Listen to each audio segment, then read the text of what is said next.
Hi, I'm Rachel and welcome to How to Connect with Goddess Persephone. Goddess Persephone is the Greek maiden goddess, goddess of the spring, of innocence, of the maiden self. She is also queen of the underworld and guides us through rites of passage. She's also known as kor-persophone, which is a name given to her reminding us of her earliest manifestations as the daughter of the grain harvest.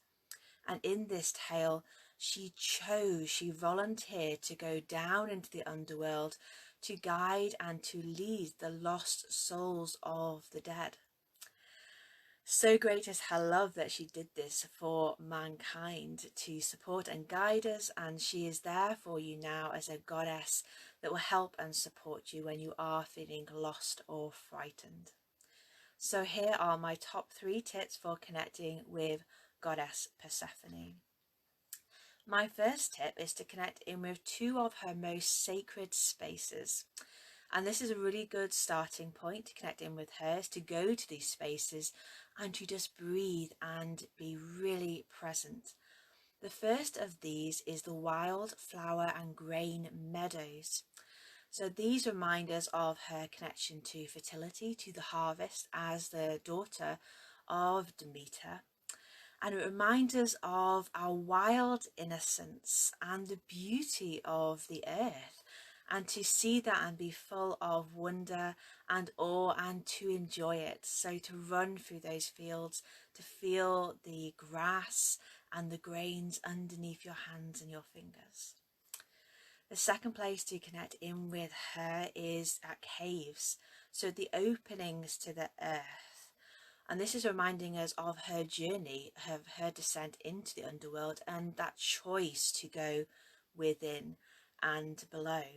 So find these places where the ground opens up into the deep earth and feel within yourself whether you are feeling frightened or nervous, uncomfortable about what is unknown and what is dark before you. And instead breathe deeply, maybe close your eyes and feel the love of Mother Earth radiating out through that cave opening. And imagine yourself descending through and going in as if you were returning to the womb.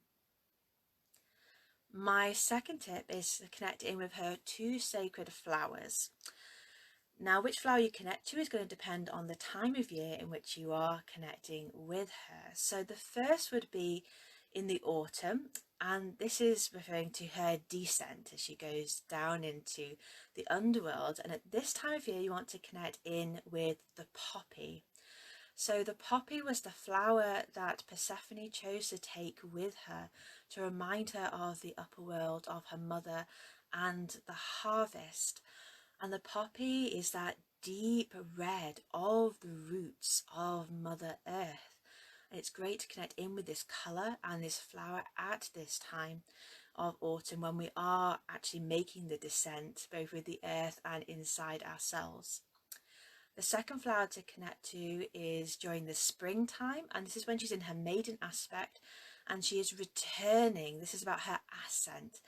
And the flower here to connect in with is the crocus.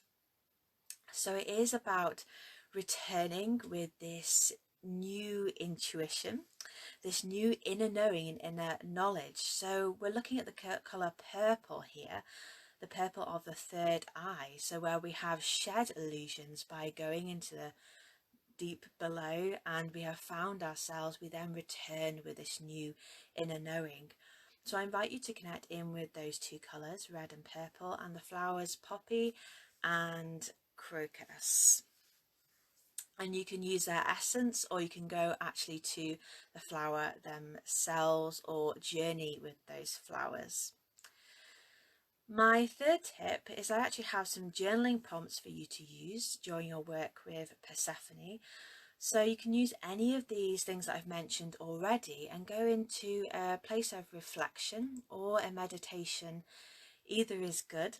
And I invite you to write these 2 journaling prompts down now. So I'm going to say them twice so you can write them down and repeat. So pay attention to your inner voice, your inner knowing, and really listen to the deepest parts of yourselves as you answer these questions. So first, what past parts of myself now need my forgiveness and blessing that I previously made wrong, bad, or rejected? And the second question, what is it now that is calling to be embraced with compassion and understanding that I previously feared or find uncomfortable? So create space to answer and journal with these. You can also use herbal teas to connect with her. So the herbs that are specifically connected with her, and I share more about them and more about her crystals as well, and her dance music, etc. on my Patreon. So I hope these have been really helpful for you. There are two further ways that I have suggestions to connect with her. The first is to come into my free Facebook groups, just a circle under the dancing tree, and our community there. And there I will be sharing more over the next few weeks about Persephone and about her different symbology, like I said, the ways you connect in with her through dance, through herbs, through colours. And then also in my Patreon, which you'll find the links for both of these below this video, I have their goddess journeys and goddess dance activation and a long 2-hour goddess journey meditation with Persephone. So I invite you to explore more and deepen into your work with her through those various ways, in all the ways that I can support you. Thank you so much for listening. Remember to subscribe and to support this page and all the work that we're doing to bring women closer into their connection with the goddess without and the goddess within. So sending you so much love, many, many blessings. Thank you for being here. It has been my pleasure. Blessed be.